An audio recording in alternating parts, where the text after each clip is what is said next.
দেখ দেখ, ওকে দেখতে কত সুন্দর বল।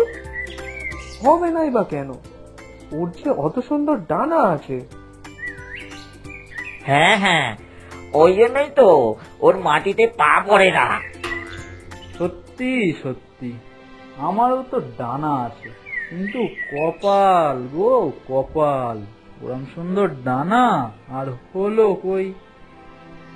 আর বলো না, আমারও ডানা আছে, কিন্তু দেখো আমি সেই কুৎসিত হয়ে থেকে গেলাম।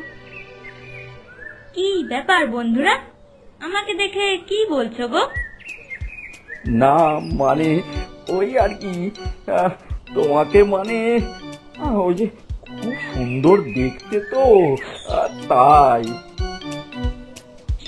সেটাই তো, তোমাদের কি আর আমার মতো এত সুন্দর ডানা আছে? এই রঙিন পেখম আছে, কিন্তু আমার আছে। কি করবে বলো? ওই যে কথায় আছে না, দেখবি জ্বলবিও লুচির মতো ফুলবি। হ্যাঁ হ্যাঁ বাপু, যাও যাও, এত অহংকার ভালো নয়। হ্যালো বন্ধু, কেমন আছো? এই আছি বন্ধু।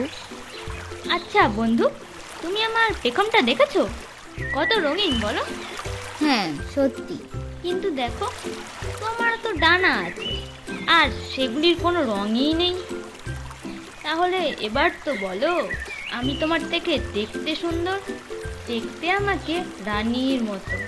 হ্যাঁ আমি মানছি, তুমি আর তোমার ডানাগুলি রং দিয়ে সাজানো, তাই সুন্দর। কিন্তু বন্ধু, তার জন্য এত অহংকারই বা করার কি আছে? আর যেচে পড়ে এমন বড়াই বা করছো কেন? আচ্ছা বন্ধু, তোমার ওই রং দিয়ে সাজানো ডানা দিয়ে কি তুমি উঠতে পারবে? আমি পারবো, আমি মাঝ আকাশে উড়ে যেতে পারবো, আমি মেঘেদের গায়ে মেখে উঠতে পারবো, উঁচু থেকে এই পৃথিবীর সৌন্দর্যতা দেখতে পাবো। কিন্তু বন্ধু, তোমার ওই সুন্দর ডানা কোনো কাজেই আসবে না। তুমি শুধু দাঁড়িয়ে সব দেখবে, একটা সাধারণ পাখির মতো। হ্যাঁ বন্ধু, তুমি আমার চোখ খুলে দিয়েছো। সত্যি আমারই ভুল,